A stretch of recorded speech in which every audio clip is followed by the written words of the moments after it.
নমস্কার, আমি দেবব্রত বন্দ্যোপাধ্যায়। আজকের ভিডিও আমার উত্তম সর্বোত্তম। তো উত্তম কুমারের জন্ম শতবর্ষে এবং একই সঙ্গে জুলাই মাসের এই মৃত্যু মাস আমাদের বারবার স্মরণ করায় সেই মানুষটিকে, যে মানুষটি বাংলার প্রত্যেকটি মানুষের অন্তরের অন্তঃস্থলে জায়গা করে নিয়েছিলেন। উত্তম কুমার এমনই একটা নাম যা শুনলে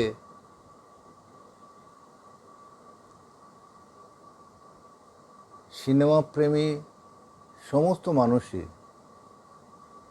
যেন কেমন রোমাঞ্চিত হয়ে যায়, আবেগপ্রবণ হয়ে যায়।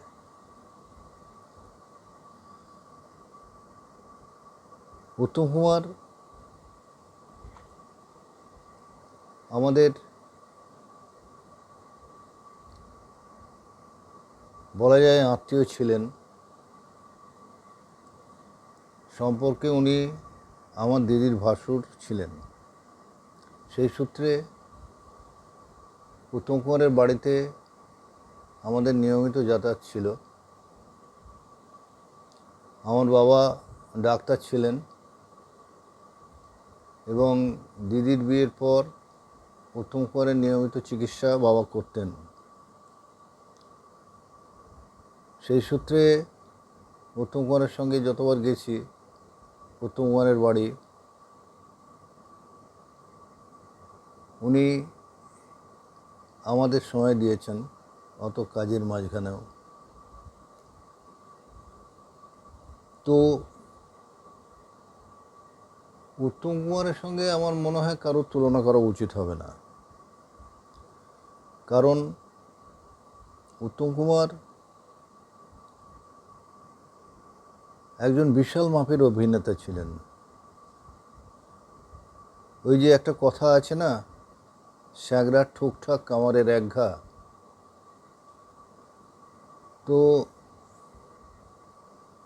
কিছু বুদ্ধিজীবী মহল উত্তম কুমারকে নিয়ে অনেক সময় হাসি ঠাট্টা করেছেন, কিন্তু উত্তম কুমারকে নিয়ে সত্যজিৎ রায় প্রথম যে ছবিটা করেন নায়ক, তাতে উনি ওনার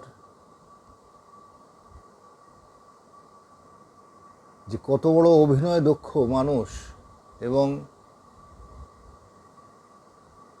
সত্যজিৎ রায়ের মতো পরিচালকের মুখ থেকে এই কথা বেরোনো যে নায়ক উত্তম কুমারকে ছাড়া ভাবা যায় না। প্রথম ছবিটি উনি যেটা করেছিলেন সেটা তো আন্তর্জাতিক মানের ছবি। সেই ছবিতে আমরা তার অভিনয় শৈলী দেখেছি, এবং তারপরে যে ছবিটি করেছেন উনি উত্তম কুমারকে নিয়ে, চিড়িয়াখানা, শরদিন্দু বন্দ্যোপাধ্যায়ের লেখা, ব্যোমকেশ, সেখানে ব্যোমকেশের চরিত্রে উনি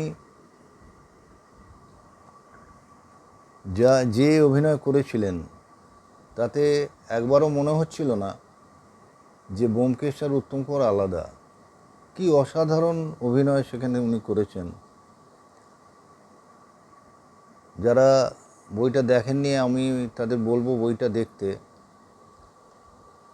জাপানি ফটোগ্রাফার হিসেবে উনি যখন একটা ক্রাইমের তদন্তে গেছিলেন, সেই জাপানি ফটোগ্রাফারের অভিনয় অতুলনীয়।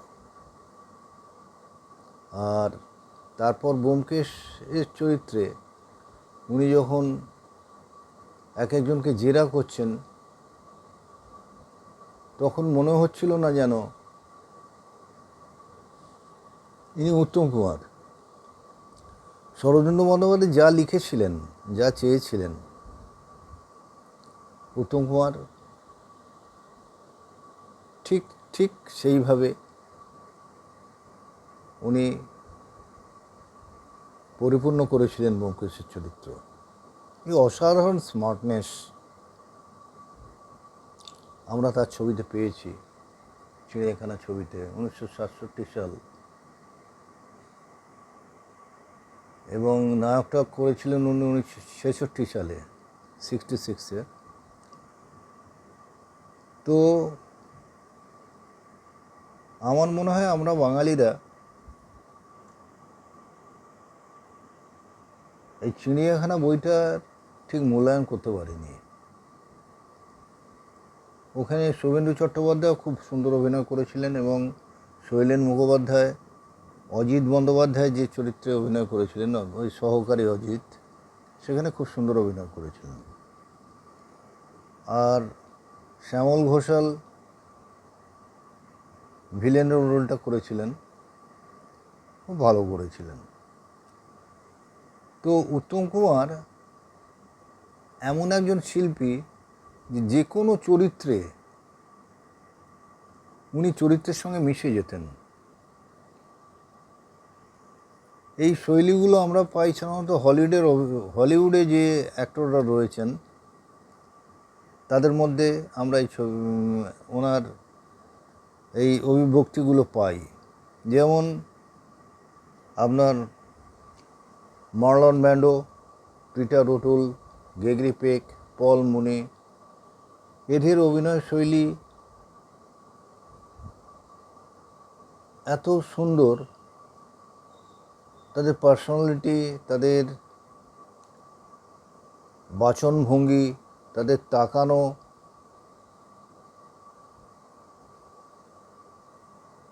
তাতেই মনে হয় যেন সমস্ত নারীর হৃদয়কে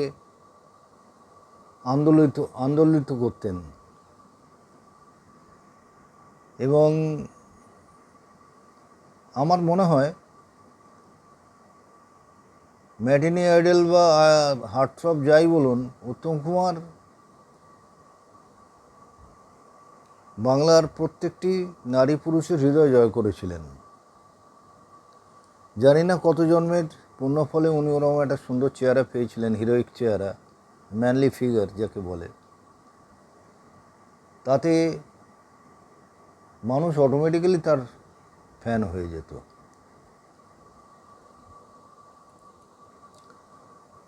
আমি ব্যক্তিগতভাবে ওনার সঙ্গে অনেকবার দেখা করেছি। আমি যখন ক্যালকাটা পোর্ট ট্রাস্টের সার্ভিস পেলাম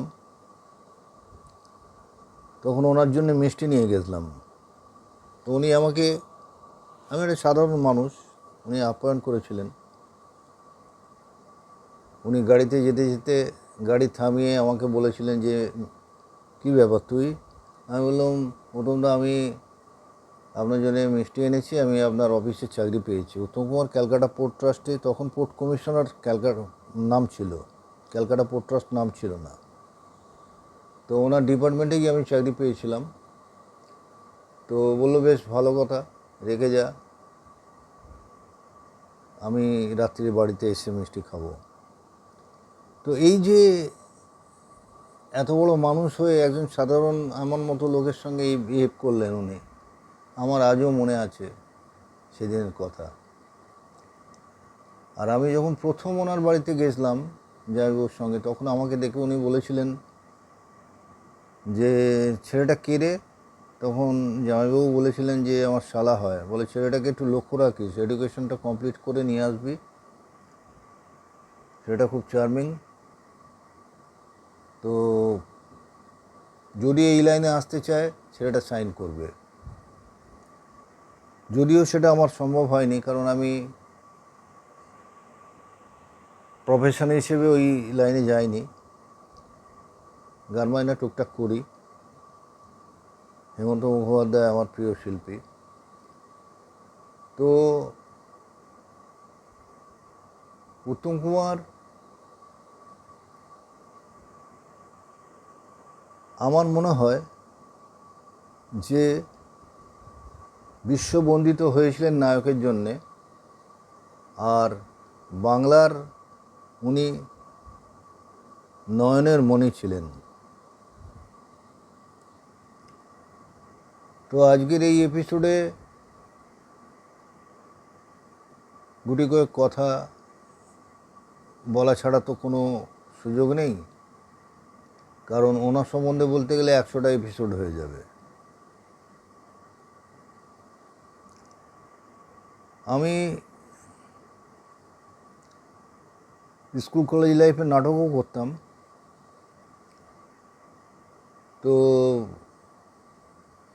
আমাদের কলেজের সোশ্যালে যে নাটক হতো সেখানে নাটক করেছি, এবং অফিসের যে রিক্রিয়েশন ক্লাব ছিল আমাদের, আমি কলকাতার সব হলেতেই আমাদের ইয়ারলি যে ফাংশন হতো তাতে নাটক করেছি। তো উত্তম কুমার সপ্তপদীতে ওথেলোর যে চরিত্রটা করেছিলেন উনি, অজয়করের ছবি, আমি ব্যক্তিগতভাবে অজয়করকে খুব পছন্দ করি, কারণ অজয়করের ছবিতে যে প্রেম জাগায় মানুষের মনে, আনন্দ দেয়, আলোড়ন তোলে, সেটা আমি ব্যক্তিগতভাবে আর কারোর ছবিতে পাই না। তো ক্যালকাটা পোর্ট ট্রাস্টে উনি যে ডিপার্টমেন্টে চাকরি করতেন, পরবর্তীকালে ক্যালকাটা পোর্ট ট্রাস্ট হয়, এখন আবার নাম পাল্টে শ্যামাপ্রসাদ মুখার্জি পোর্ট হয়ে গেছে। তো ওই ওনার স্পর্শমথিত সমস্ত কাগজ, টেবিল, চেয়ার, যা যা ইউজ করতেন উনি, সেগুলো আমি প্রিজার্ভ করেছিলাম। এবং তখন ওনার নাম ছিল অরুণ কুমার চট্টোপাধ্যায়। পরবর্তীতে ওনার ছোট মামা এই উত্তম কুমার নামটি ওনাকে দেন। এটা আমি তথ্য থেকে সংগ্রহ করে বলছি, এবং ওনার কাছে জিজ্ঞেসও করেছিলাম। উনি বড় মানুষ ছিলেন, হৃদয়ের মানুষ ছিলেন, খুব দান ধ্যান করতেন গোপনে। তো জামাইবাবুর সঙ্গে একবার যাওয়ার সময় গিয়ে যখন জামাইবাবু বললো যে একজন গরিবের মেয়ের বিয়ে আছে, তখন উনি নির্দ্বিধায়, তখনকার দিনের 1000 টাকা, মানে ধরুন কত সাল হবে তখন, অনেক দিন আগে, দিয়ে বললো যে এটা আমি দিয়েছি, বলবি না। উত্তম কুমার এরকম অনেক দান ধ্যান করতেন, আমি জামাইবাবুর মুখে শুনেছি। আর বাবার ওষুধ খেয়ে ওনার একটু ডাস্ট অ্যালার্জি আর কনস্টিপেশনের ব্যাপার ছিল, একটু রেসপিরেটরি শেষের দিকে ট্রাবল হচ্ছিল, উনি ভালো ছিলেন। তো আজকে আমি একটু দুঃসাহস করছি,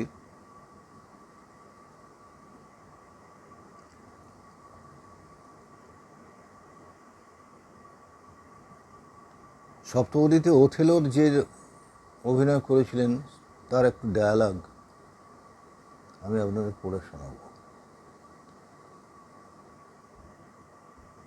কি মানে অসম্ভব সুন্দর মেলবন্ধন। সুচিত্রা সেন ডেসডেমোনার রোল করছেন, আর উত্তম কুমার ওই যে ওনার গতি,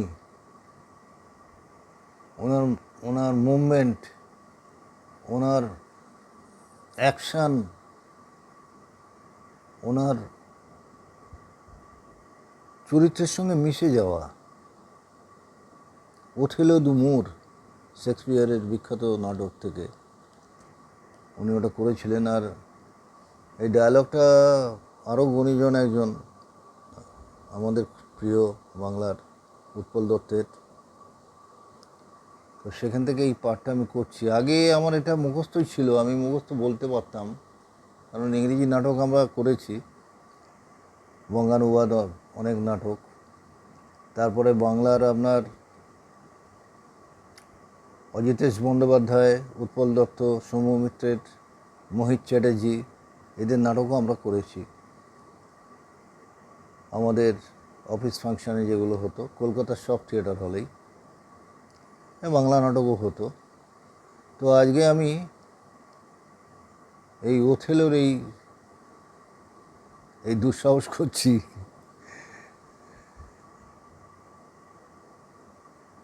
ভুল ত্রুটি হলে ক্ষমা করে দেবেন। It is the cause, my soul. Let me not name it to you, jesters. It is the cause, yet I'll not shed her blood, not scar that whiter skin of hers than snow, and smooth as momental alabaster. Yet she must die, else she'll betray more men. Put out the light, and then put out the light. If I quench thee, thou flaming minister, I can again die, former light restore. Should I repent me but once, put out thy light. Thou congeniest pattern of excelling nature, I know not where is that promenthum heat that can thy light resume.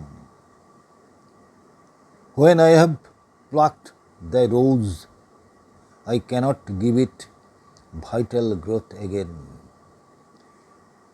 It needs must whiter, I will sell thee of the tree.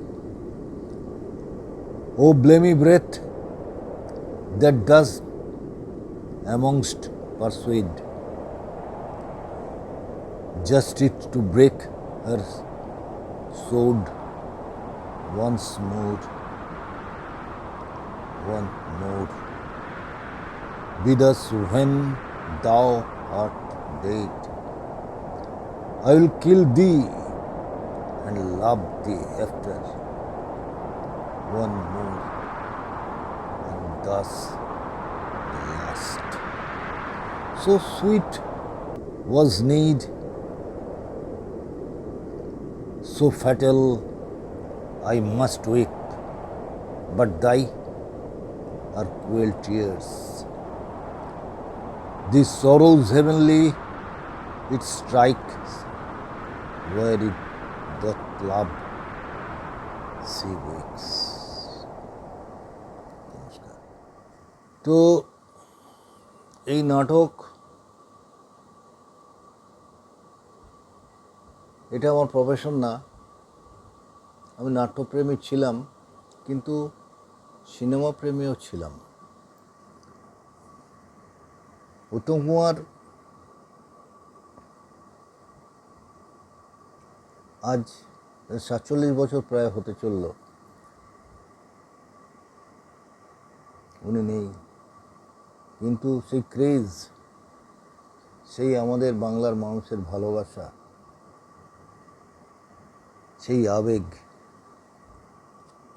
উত্তম কুমারকে নিয়ে আজও অমলিন। তিনি আমাদের মধ্যেই আজও জীবিত।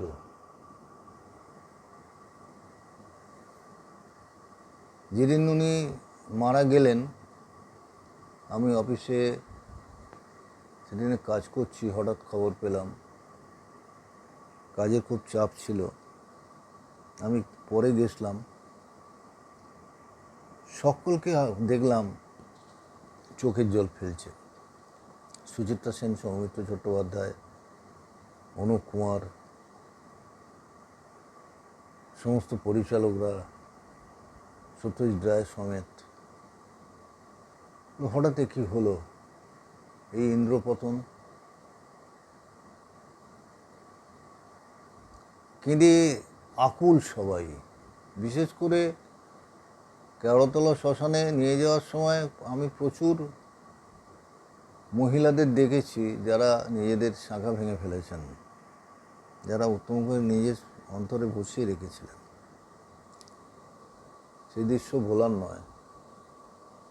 সেই শোক সামলাতে আমাদের অনেক দিন গেছে। যাই হোক, তিনি যতদিন আয়ু নিয়ে এসেছিলেন চলে গেছেন। যেটা দিয়ে গেছেন সেটা আমরা বাংলা চলচ্চিত্র জগৎ সারা জীবন সেটা ভাঙিয়ে খাবে। উত্তম কুমার ইজ উত্তম কুমার, সেই জায়গা পরিপূর্ণ কোনোদিন হবে না। রবীন্দ্রনাথ যেরকম হিমালয়ের মতো তাকে কেউ টপকাতে পারেনি, সত্যজিৎ রায় যেরকম তার ব্যাপ্তি বিশালতা তাকে কেউ যেমন টপকাতে পারেনি, তেমনি উত্তম কুমার বাংলা চলচ্চিত্র জগতের এমনই এক হিমালয়, তাকে কেউ টপকাতে পারেনি। সুতরাং আমাকে প্রত্যেক বছরই কিছু না কিছু বলতে হবে যতদিন বেঁচে থাকবো, জানি না কতদিন বাঁচব। উত্তম কুমার মানুষের মনে শতাব্দীর পর শতাব্দী বেঁচে থাকবেন, কারণ উনি এমনই একজন অভিনেতা, এমনই একজন প্রিয় মানুষ, যাকে বাঙালি কোনোদিন ভুলবে না। তো আমি তার অনেক শুটিং দেখেছি, তাকে কাছ থেকে দেখেছি, মুগ্ধ হয়ে যেতাম তার গায়ের রং এবং তার শরীর দেখে। যাই হোক, তিনি আজও আমাদের মধ্যে বিদ্যমান। মানুষের কাজই মানুষকে বাঁচিয়ে রাখে। আমি ওনার লিপের দুটো গান শোনাবো আপনাদের। আজকাল সবই আর্টিফিশিয়াল, ন্যাচারালিটি নেই। ট্র্যাক, হ্যান্ডস আর্টিফিশিয়ালভাবে তাদের গলা তৈরিতে সাহায্য করা, তখনকার দিনে এসব ছিল না। উত্তম কুমার যে কথাটা বলছেন সেটাই ফাইনাল। হেমন্ত মুখোপাধ্যায় শুধু হারমোনিয়াম তবলায় গান করতেন, আমিও হারমোনিয়াম নিয়ে করি, যেখানে যেরকম অবস্থা। হ্যান্ডসে কিছু কিছু জায়গায় নিতে বাধ্য হই, তবে বেশিরভাগই আমি হারমোনিয়াম তবলাটা প্রেফার করি। আমি দুটি গান গাইব, আর লেন্দি করব না এপিসোডটা। আজকের উত্তম কুমারের স্মরণে আমি দুটি গান পরিবেশন করছি।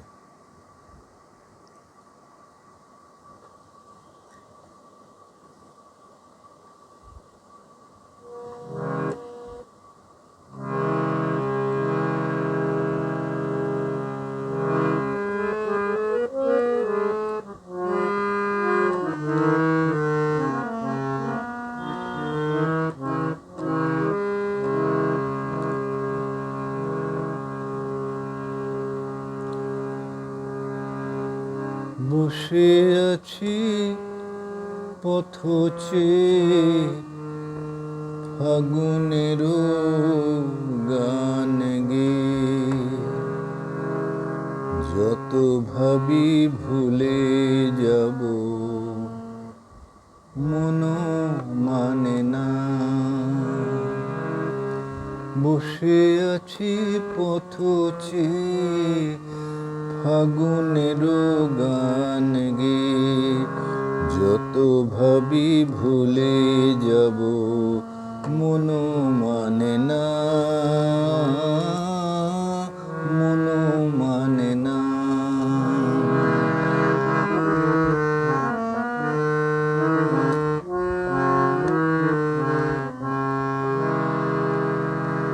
বেদনার শত দলে স্মৃতির সুরভি জলে, বেদনার শত দলে স্মৃতির সুরভি জলে, নিশীথের মন বিনা সুর জানে না, যত ভাবি ভুলে যাব মন মানে না, মন মানে না।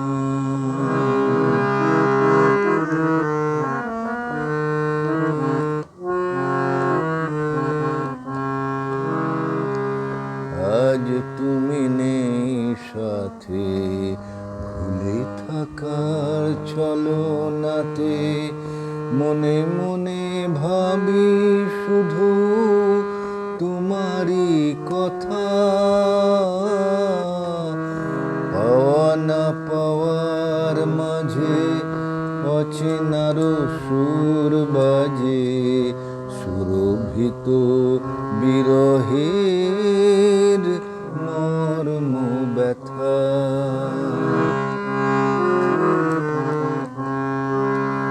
আজ তুমি নেই সাথে, ভুলে থাকার ছলনাতে মনে মনে ভাবি শুধু তোমারই কথা।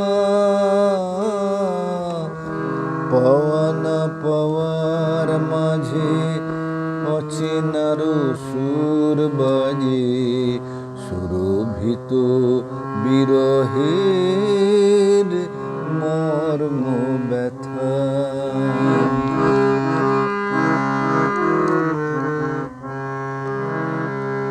তুমি ওগো তুমি মোরে বেঁধেছ যে মায়া ডোরে, তুমি ওগো তুমি মোরে বেঁধেছ যে মায়া ডোরে, সে বাঁধনে দুনয়নে ঘুম আসে না। যত ভাবি ভুলে যাব মন মানে না, মন মানে না। বসে আছি পথ চেয়ে ফাগুনের গান গে, যত ভাবি ভুলে যাব মন মানে না, মন মানে না। নমস্কার। পরের গান দুই ভাই ছবিতে উত্তম কুমার গেয়েছিলেন, খুব নামকরা গান। ওগো যা পেয়েছি সেইটুকুতে খুশি আমার মন, ওগো যা পেয়েছি সেইটুকুতে খুশি আমার মন।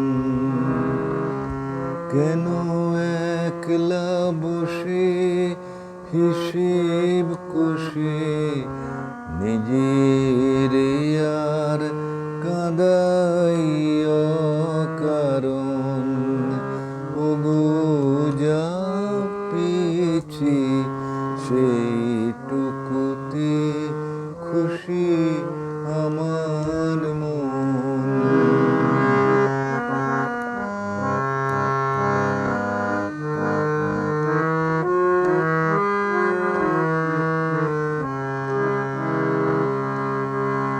চৈত্র বেলায় ঝরা পাতার কান্না যখন শুনি, কেন যাই গো ভুলে জীবনে মোর ছিল যে ফাল্গুনি।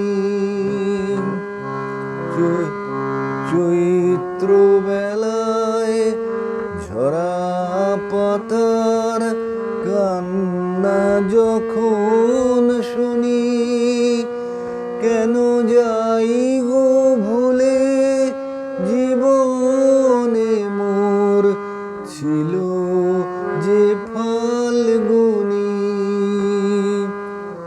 হাসি আমার চোখের জলে মিছে কেন দিব বিসর্জন,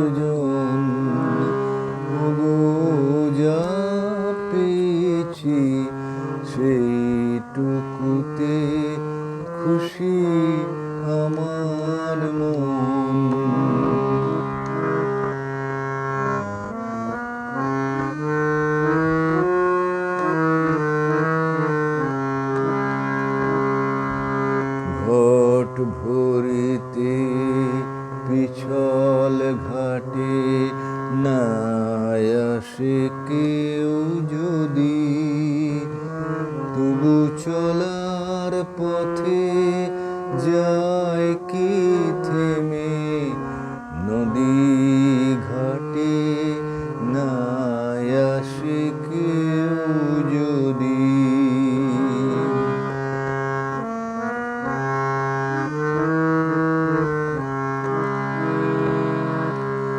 নিভে যাওয়া প্রদীপে মোর নাই বা পেলাম আলো, আসে যদি আধার ঘিরে সেই তো তবু ভালো। নিভে যাওয়া প্রদীপে মোর নাই বা পেলাম আলো, আসে যদি আধার ঘিরে সেই তো তবু ভালো। আমি ভাগ্য বলে নেব মেনে চিরদিনই ব্যথার আলিঙ্গন, ওগো যা পেয়েছি সেইটুকুতে খুশি আমার মন। নমস্কার। আজ উত্তম কুমারের জন্ম শতবার্ষিকী এবং জুলাই মাসে তার মৃত্যু দিবসে তার প্রতি অকুণ্ঠ প্রশংসা জানি, প্রণাম এবং হৃদয়ের ভালোবাসা জানিয়ে আজকে এই অনুষ্ঠান, এই এপিসোডটা শেষ করলাম। নমস্কার।